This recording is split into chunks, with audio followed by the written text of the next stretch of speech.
Hey, it is Thursday, April 9th, 2020.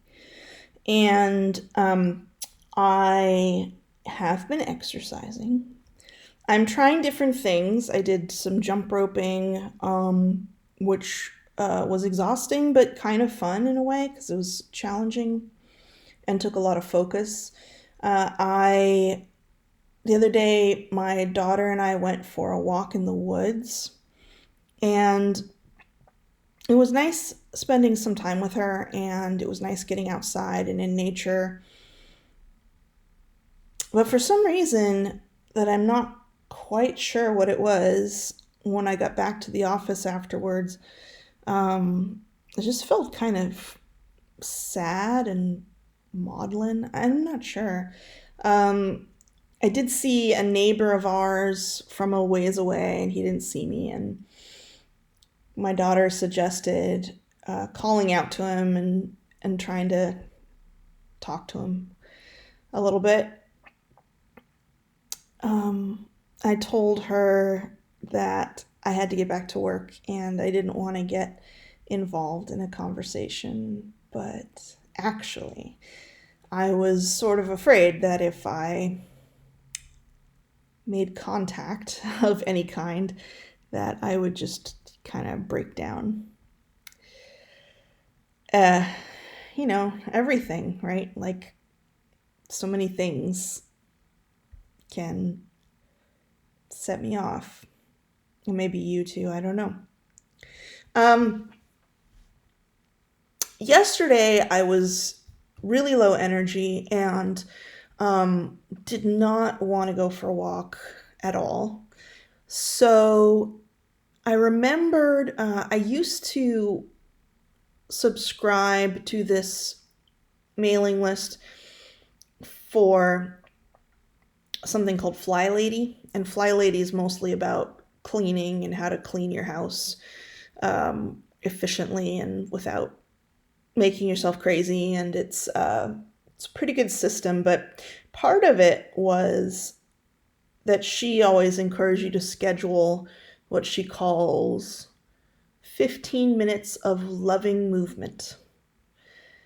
She specifically avoids the word exercise, um, because she says it sounds like a drag. But if you phrase it like loving movement, then it's more like a present that you're giving to your body. So I thought of that, and it was a little weird, but I just put on some music and I just danced in my office by myself. It was actually, I got my heart rate up, and it was really pleasant. It was something about it was really calming.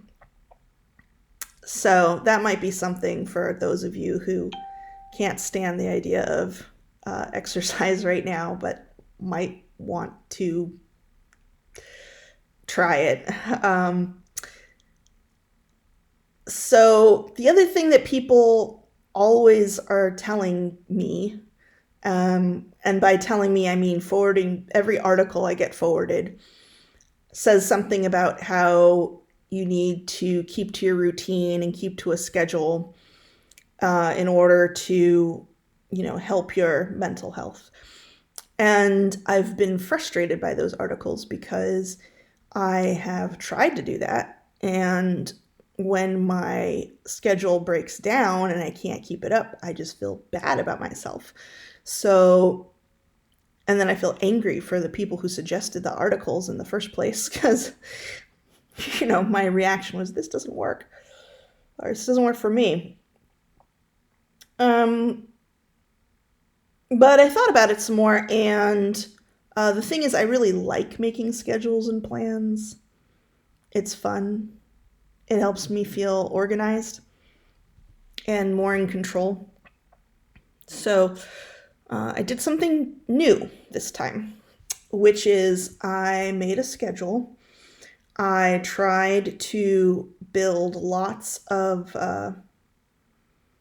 um, sort of floaty time into it. So there's moments where um, like in the morning, for example.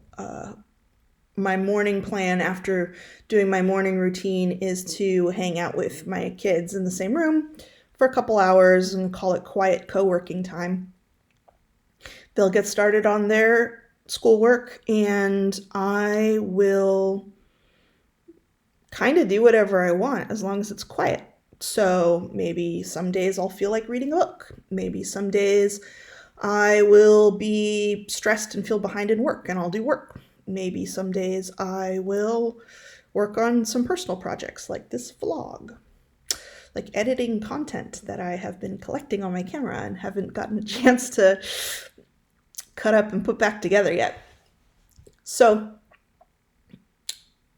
I did that. I put in some kind of fluid time parts to the schedule. The other thing I did that I have never done before is I showed the schedule to some people who are organized and smart and know me and know my habits. And they found some holes in it that were really helpful for me for the purpose of adjusting it. So now that a couple people have looked at it and pointed some things out that were really good things to think about, I feel pretty good about the new schedule. It's definitely a lot more relaxed than the last time I tried to make a schedule, and it's really about sort of anchoring around some key things during the day, like every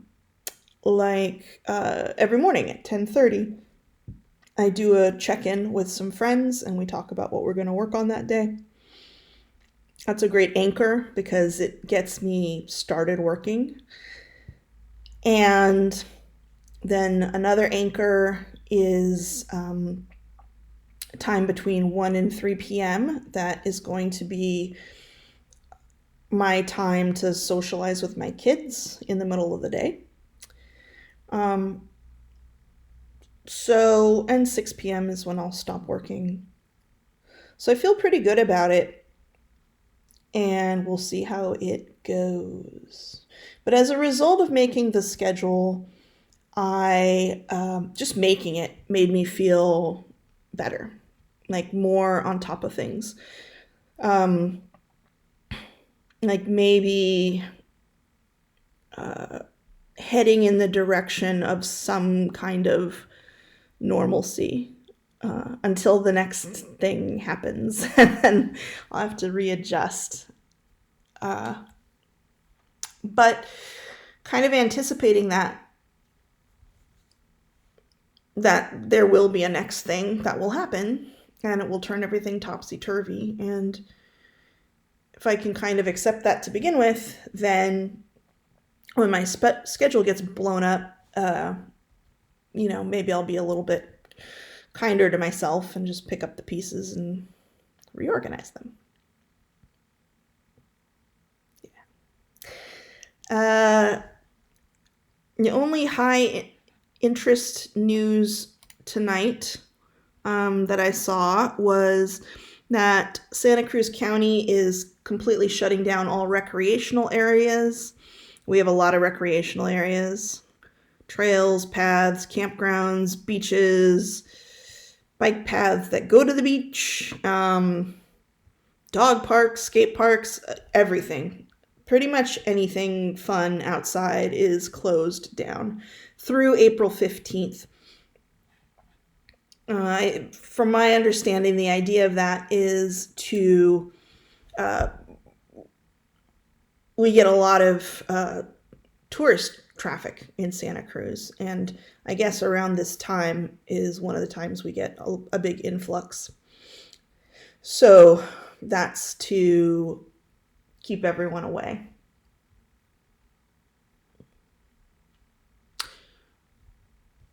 We'll see what happens. I feel like it doesn't affect my family very much because we are rigorously staying inside. I'm waiting for us to have been clear of cold symptoms for 2 whole weeks before we venture out. And I have a friend who's making us masks, so I'm also waiting for that before anyone goes outside either, or go to a public place.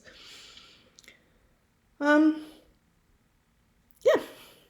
So tonight is taco night, and I'm going to go eat some tacos. And I hope you have a delicious dinner or meal of your choice. And yeah, I'll talk to you another time. Bye.